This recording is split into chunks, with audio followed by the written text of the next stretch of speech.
สบายดีเขาลองมาไลฟ์สดเบิ่งเนาะบ่อีทีเราเฮากับบ่ได้สดในชั่วโมงหีบด่วนให้กับทางผู้ที่ติดตามเบิ่งตอนนี้เฮาก็อยู่ที่นครวิ่งจันทน์นี่แหละเจ้าแถวเขตทุ่งตุ้มเนาะเก็บภาพบรรยากาศมาฝากพี่ฝากน้องผู้ที่อยู่ไกลเนาะผู้ที่อยู่ต่างแขวงบ่จังซี่เนาะผู้อยู่ที่ต่างประเทศจังซี่มาเบิ่งเกี่ยวกับบรรยากาศนครวิ่งจันทน์เนาะจากบ้านจากเมืองไปหลายฝ่าหลายปีไปคิดฮอดบ้านฮอดเมืองอยากเห็นว่าประเทศลาวโดยเฉพาะแม่นนครวิ่งจันทน์นี่แม่นเป็นจังได๋แล้วเนาะในปัจจุบันนี่ก็มีเนาะฉะนั้นก็ไลฟ์สดฝากพี่ฝากน้องฝากผู้ที่มีความสนใจที่อยากเบิ่งว่าจังซั่นเนาะเน็ตซ่า เน็ตซ่าเลยเนาะอินเทอร์เน็ตสำคัญแล้วเจ้าเอามาเบิ่งไลฟ์สดพอให้มันเป็นการสร้างบรรยากาศเนาะเจ้า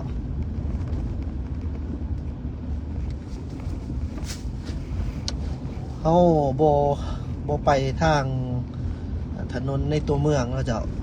เพราะว่าไปนี่แน่นอนแล้วน้ำมันรถนี่เต็มทั้งจังสิเหมาะสมเนาะเฮาขี่ออกมาทางบุญเวียทางเวียนทางพ้นต้องพี่ดีก่อนขาออกก็สิบ่ปานใดเจ้าตอนนี้ส่วนขาเข้านี่อยู่ขาเข้าอยู่ที่จุดถนนไก่ซ้อนบ่เนาะเส้นทางท่าเรือหลายๆเส้นทางก็รถติดหลายได้เจ้าเนาะนี่พ้นต้องเนาะที่ว่าหลาบเดือนดีมันจะสิไปติดขัดแน่ก็สิอยู่แถวพุ่นละแถวประสบประสุมพุ่นละเนาะบรรยากาศ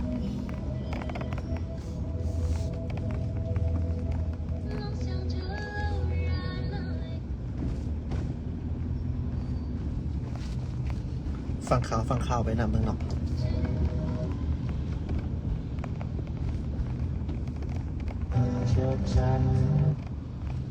สวรรค์บุญบาปนั้น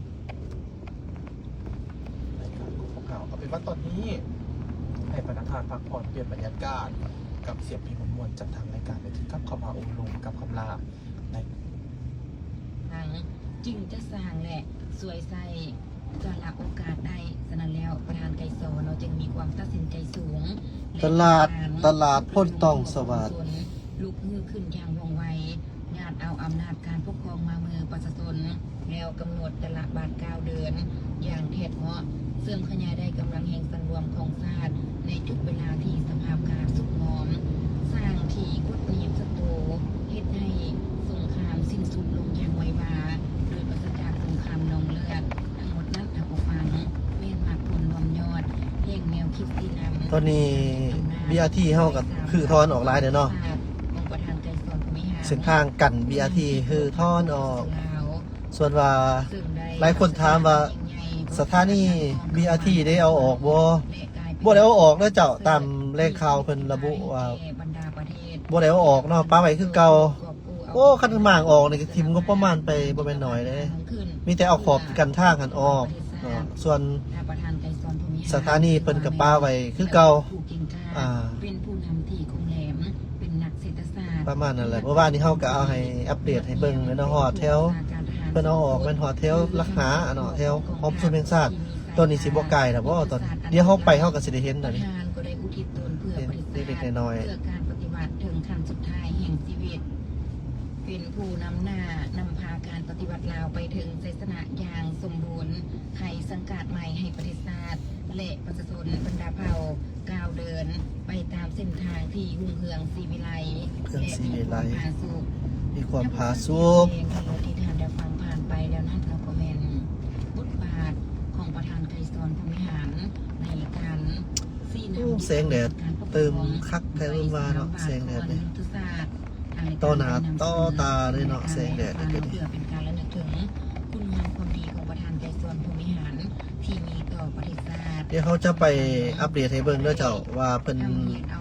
จุดขอบเขต ปฏิบัติของเพิ่น นี่เนาะว่าเพิ่นเอาออกหลายหน่อยเพียงใดแล้วเนาะ ให้กลายเป็นพลัง แถวทางพ้นพะเนาออกทาง และนักพบที่ดีเพื่อสืบทอดภารกิจของภาคถ้าบ่ฟังแต่เพลงวันนี้มาเบิ่งเวลาจากทางรายการยับยอม ว่าเพิ่นมีการถือทอนออกหน่อยได้เพียงใดแล้วเนาะเดี๋ยวเราจะไปเบิ่งนำกัน พบพอกันได้เติมในเศร้าของมื้ออื่นสบายดี โอ้โหขับรถอันตรายขนาดไฟแดงนี่บ่มีเด้อเจ้าไฟแดงนี่เด้อบ่แม่นเท่าดวงไฟแดงเด้อเจ้าไฟแดงเป็นอัมพาตแล้วคันนี้ไปโหดขนาดนั้นเลยฮะแต่สิไปก็ไหม สัตว์ โอ้ยธรรมศาสตร์บ้านเมือง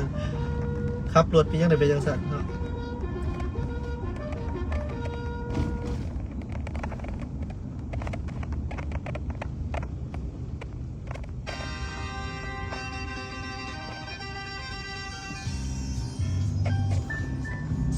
สุขทั้งกายสบายทั้งใจ ฟังเสียงแคนพ่วมมวล สุขกายสุขใจทางขึ้น พ้นพะเนาแล้วเจ้าเขาจะออกไปเส้นทางถนนไก่สอนสิไปเบิ่งว่าเพิ่นถือทอนออกในบ่อแถวนั้นเนาะเมื่อวานที่เขาอัปเดตทีนึงแล้วบ่ทันเห็นเชื่อเนาะแต่ตอนนี้ก็ไปเบิ่งเติม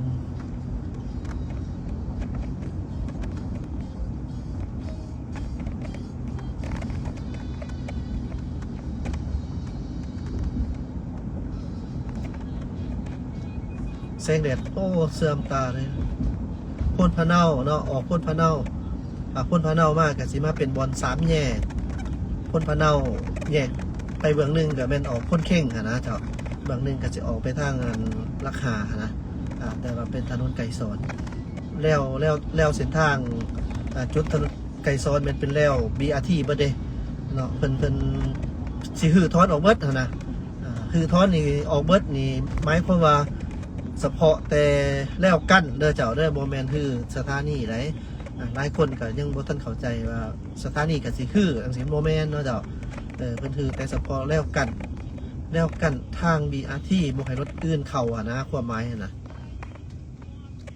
ฉะนั้นก็เพิ่นก็เห็นได้ถึงความจำเป็นแต่ได้เนาะช่วงนี้รถทัวร์เฮาก็ถือว่าหลายเนาะรถทัวร์อยู่บ้านเฮานักท่องเที่ยวเขามาเที่ยวลาวหลายเด้นักท่องเที่ยวมาเงินค่ำก็เขามานำนักท่องเที่ยวเนาะฉะนั้นก็เป็นไผที่อยู่จุดบอลท่องเที่ยวเนาะก็ควรช่วยเหลือนักท่องเที่ยวท่านใดเป็นไผที่เขาเจ้ามาเที่ยวแล้วก็จะมีเจอปัญหาอย่างต่างๆเนาะพอแก้ไขช่วยเขาได้ก็แห่งดีนะอีดูต้นแต่เครือลมอยู่ลำพะบางนะเจ้าท่านผู้ชมเครือลมนักท่องเที่ยวบ่เป็นหยังเนาะปลอดภัยดีตามแต่ว่ากะมีประเภทพวกกระเป๋าพวกพาสปอร์ตหนังสือเดินทางของนักท่องเที่ยวค่ะถือว่าจมเสียหายเนาะบ่เห็นหลายแต่ว่าหน้าเสาไปกว่านั้นเนาะโอ้เห็นข่าวสามเมรูเนาะเจ้าอันตรายเนาะเล็กน้อย2 เม1หน้าเศร้าเกี่ยวกับเรื่องนี้เราจะน้อยเขาก็หอดที่ถนนไก่สอนเนาะบนสามแยกพ้นพะเนาเขาก็จะได้เห็นน้ำกันตัวเป็นจะเอาอันนั้นออกนะเขาก็อยากอัปเดตซื่อๆดอกจากว่ามียังนอกกับเพื่อผู้ที่สงสัยอยากเบิ่งอย่างยังเนาะโมเมนต์เขาก็สิอันนี้ไลฟ์โมเมนต์ว่าเขาสิไปเว้าอีหยังต่างๆหลายดอกมันก็เพิ่นก็เห็นได้อยู่ดอกถึงความจำเป็นเท่านั้นเนาะฉะนั้นมันก็ทุกอย่างมันก็มีผิดพลาดกันได้ฉะนั้นก็เบิ่งไปเรื่อยๆหั่นแหละทางบ้านเฮามันยังบ่ทันถึงขนาดที่จะต้องได้เฮ็ดอีหยังที่มาใส่ทางเพิ่มเติมเนาะมันทางยังคือเก่าส่วนว่ารถมันเพิ่มขึ้นฉะนั้นก็ยากๆแน่เห็นหยังกันเนาะคันบ่แม่นเฮ็ดเป็นแบบขัวเนาะขัวคูขนานกับเส้นทางในอนาคตนี่5 ปี 10 ปีนี่ยากแหละเพราะว่ารถมันหลาย ขนวดลายแล้วมันก็เส้นทางขยายบ่ได้คือเก่าอยู่สินะก็ยังยากเลยรถที่จะติดหลายกว่าโดยเฉพาะเป็นชั่วโมงหีบด่วนนี่แหละชั่วโมงเขาลาเขาการนี่เลือดการจังซี่เนาะ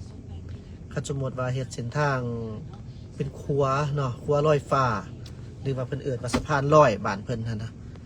ประมาณนั้นแหละคู่ขนานมาฮอดจุดหนึงคันว่าย่านมันวิวบางวิวทิวทัศน์ธรรมศาสตร์มันสิบ่จบบ่งามเนาะเฮ็ดมาฮอดระยะหนึงฮอดแถวเขตนี่บ่สมมุติว่าเพิ่นบ่นปะเนาฮอดเพิ่นนี่แหละคันสิเข้าตัวเมืองแล้วบ่เฮ็ดเนาะมันจะบ่งามแท้ได้เข้าตัวเมืองมันจะเป็นลักษณะแบบซนๆกันเป็นแบบอันนี้มาฮอดนี่แล้วก็เฮ็ดทางแยกออกไปแต่ละเส้นละซ้ายได้นี่โอ้ดีแบบนั้นก็คือสิลดพรการแออัดหลายเนาะฉะนั้นก็อนาคตบ่แน่เนาะคันสิว่าเฮ็ดพื้นดินนี่ก็ทั้งแวสิยากๆคันทั้งเทิงนี่เฮ็ดเสาตัวหม้อขึ้นแล้วก็เฮ็ดครัวก็คิดว่าน่าจะโอเคกว่าคิดว่าเนาะนี่มันความคิดเฮาซื่อๆเนาะแล้วแอดมินสาวเป็น AI ให้เบิ่งเด้อ หลายคนว่าโอ้เจ้านี่คล้ายฝันเนาะเกี่ยวกับเรื่องเฮ็ดรถไฟเนาะโอ้คนสนใจหลายเด้อลงไปทางภาคใต้เรื่องแบบนี้มันบ่เป็นคล้ายฝันเนาะมันเป็นเรื่องจินตนาการมันเป็นเรื่องบวกกับแผนพัฒนาของเพิ่นมีอยู่แล้วเส้นทางลงไปทางภาคใต้นะเส้นทางรถไฟมีอยู่แล้วมีหลายปีเลยเพราะว่าทางหน่วยงานเกี่ยวของหน้าที่รับผิดชอบของเพิ่นเนาะโดยเฉพาะแม่นยทคนี่กระทรวงโยธาธิการในขนส่งเพิ่นก็ศึกษาความเป็นไปได้สำรวจไว้เนิ่นๆบ่แม่นว่าสิเฮ็ดแต่จะไปสำรวจบ่แม่นเพิ่นเฮ็ดมานี่หลายฝ่าหลายปีแต่แลเพิ่นสำรวจมานี่นะเกี่ยวกับเส้นทางรถไฟลงไปภาคใต้นี่มีบ่มีแท้เด้อเจ้าเพิ่นสำรวจมาแล้วเนาะฮอดจอชายแดนลาวไทยก็มีจังซี่แต่ว่าเส้นทางที่เพิ่นสำรวจมันเป็นเส้นทางรถไฟแนวใดน่าจะแม่นรถไฟแมตเตอร์เกตนี่แหละเบิ่งคักแล้วเด้นี่เนาะเป็นรถไฟอีหยังก็รถไฟธรรมดานี่นะรถไฟแบบ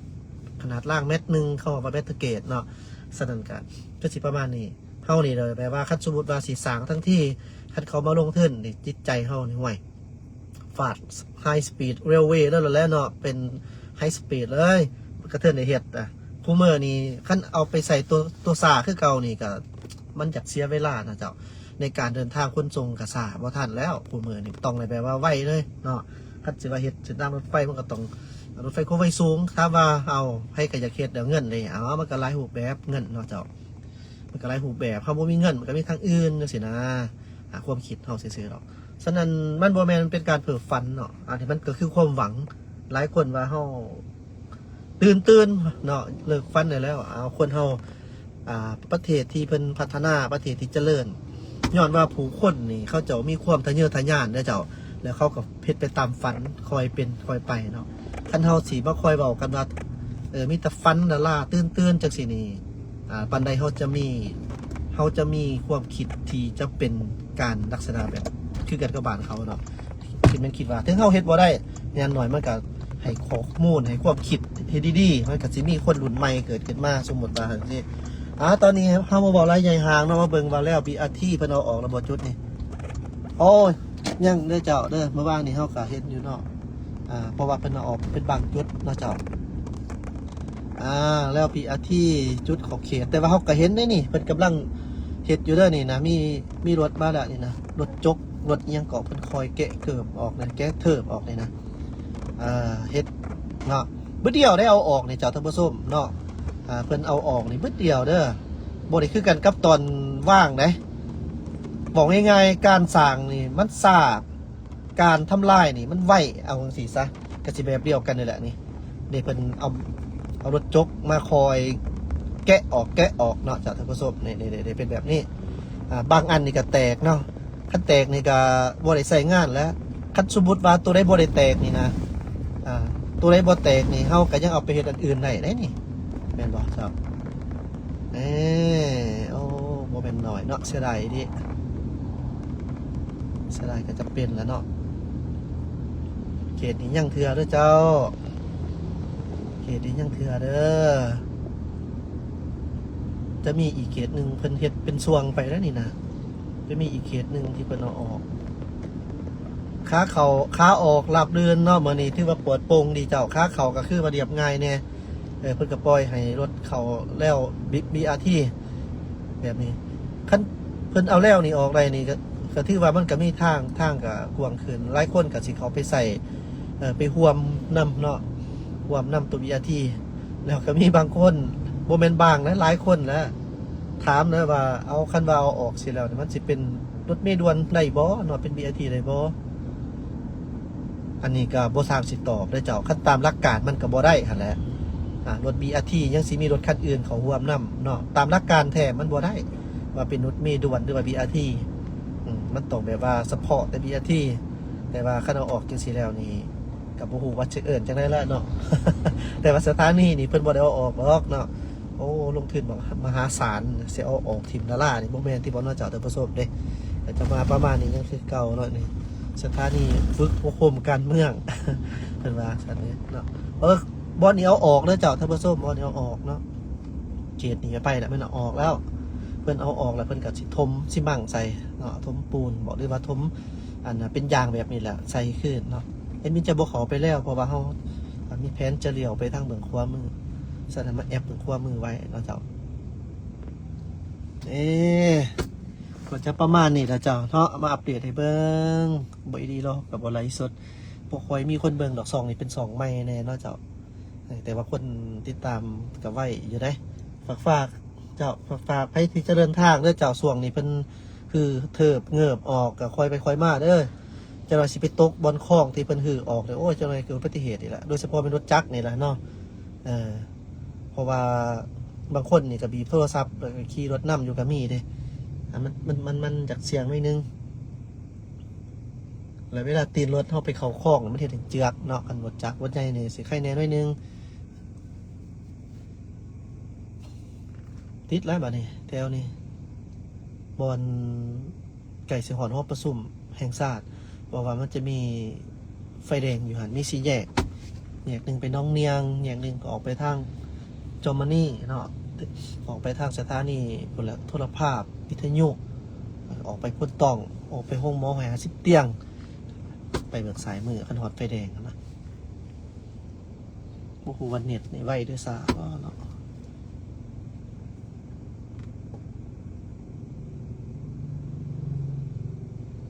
วันนี้เอาทักทายสบายดีภูเขามาเบิง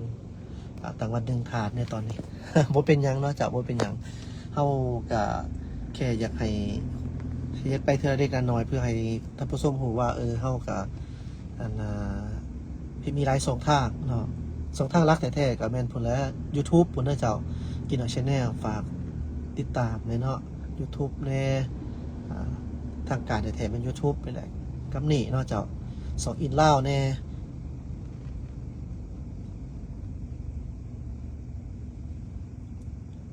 เขาจะเดี่ยวเบื้องขวามือเขาจากแอปมานี่เนาะเขาจากแอปเข้ามานี่เอาออกบ่ได้เลยจ้ะท่านผู้ชมนี่เอาออกเลยนี่จุดนี่แหละคือเห็นน้ำกันอยู่ตอนนี้นี่แหละนี่เดรถคันหน่อยสีเหลืองๆนี่กำลังขุดจกกันอยู่นี่นะ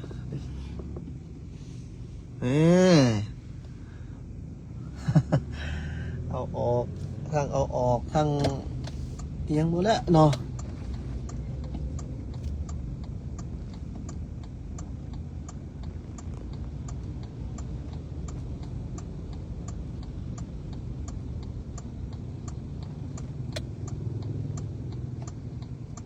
ขอประสูมแห่งชาติ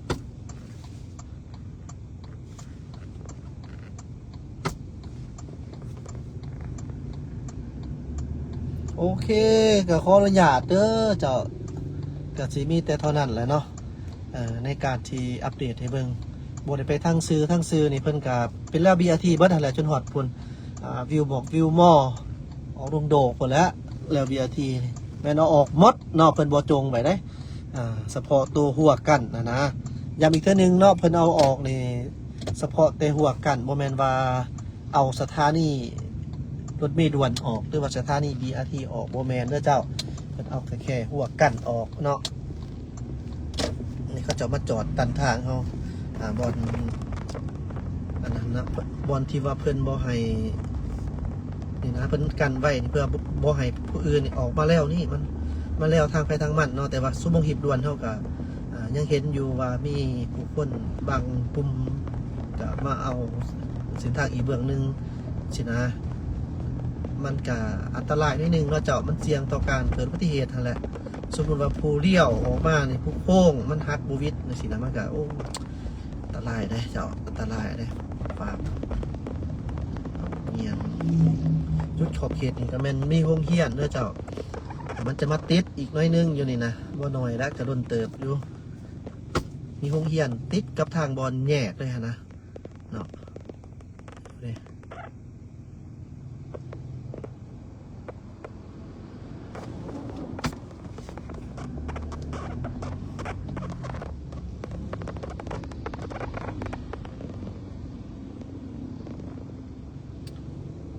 บ่ได้ไปง่ายแล้วนี่นะ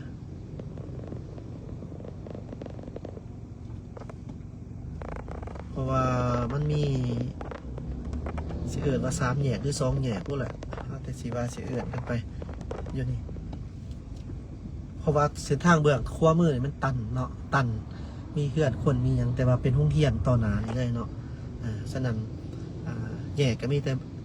สายกับขวาขันออกมาจากบนทางบนเพิ่นมันก็เลยเห็นให้รถนี่ติดมันมีโรงเรียนเลยเขาจะมาเอาหาโรงเรียนเลยใช่แล้วเอาค่อยเป็นค่อยไปไปเสร็จแล้วเนาะจำเป็นละเส้นทางที่เฮ้ามุ่งหนาไปตอนนี้แม่นเฮ้าสิออกไปทางเพิ่นเด้อเอาออกบางซ้ายออกตลาดหัวขัวเนาะบางซ้ายตลาดหัวขัวแล้วให้สิไปอัลมอนด์ก็ได้สิไปต้นซิซิปีก็ได้เนาะหรือว่าจะออกไปทางดงคำสร้างก็ได้ที่ตลาดหัวขัวก็มีทางสื่อไปออกไปได้หลายเส้นทางนะเส้นนี้ออกหน้าคุ้วยก็ได้เนาะมันมีหลายเส้นทางฉะนั้นก็แนะนำสำหรับผู้ที่ยังบ่ทันหูเนาะเจ้ามีสัมปพ่อพามีรถจอดอีกนะมัน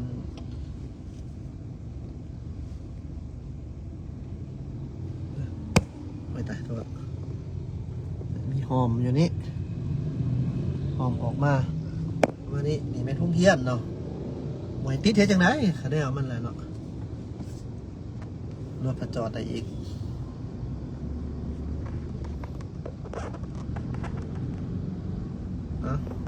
จับปลาแหละก็จะประมาณนี้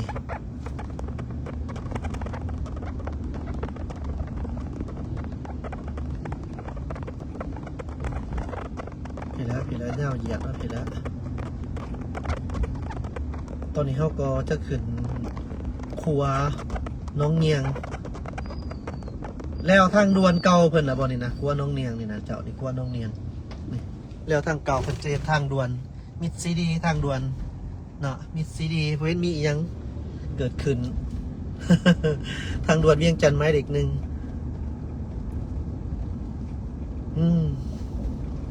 นี่ตลาดน้องเนียงนี่วงเวียนน้องเนียง ก็จะประมาณนี้เจ้าโอ้ยคอยไปคอยมานี่กระทองคติเตือนใจตลอดได้คอยไปเด้อรถบ้านเฮานี่มันเทิร์นได้ง่ายเนาะมันเทิร์นได้ง่ายมันอันนี้ง่ายโอเคเจ้าท่านผู้ชมกับบ่มีหยังหลายเลยเด้อเจ้าโอเคขออนุญาตขับรถก่อนเนาะแล้วก็โจ๊กการไลฟ์สดอีกเรื่องนึงเฮาไลฟ์สดนี่เพื่อเป็นการเปิดทางให้ท่านผู้ชมได้คอยฮู้ไปเตือนหน่อยว่าซองนี้ก็ได้ใส่ตลอดแต่กี่บ่ได้ใส่ได้เปิดช่อง Facebook มาหลายจะปีพุ่นแหละแต่ว่าบ่ได้ดินที่จริงแล้วมาบุกใหม่นี่มากำลังอยากให้ฮู้ใหม่นี่อยากให้เห็นใหม่นี่เกี่ยวกับตัวว่าเริ่มเฮ็ดนี่ข้าวก็ได้ประมาณเดือน1 2 เดือนนี่แหละเจ้าหลังจากนั้นก็มีผู้ติดตามเขามาหลายเกือบ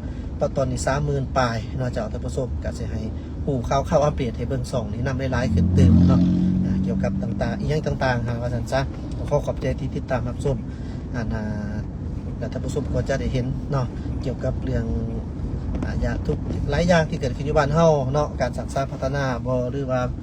เป็นอย่างที่น่าสนใจเนาะยกเว้นเฟกนิวเขาจะบ่เฮ็ดเนาะเจ้าเนาะเฟกนิวเขาจะบ่เฮ็ดแต่เว้าเรื่องจินตนาการเว้าเรื่อง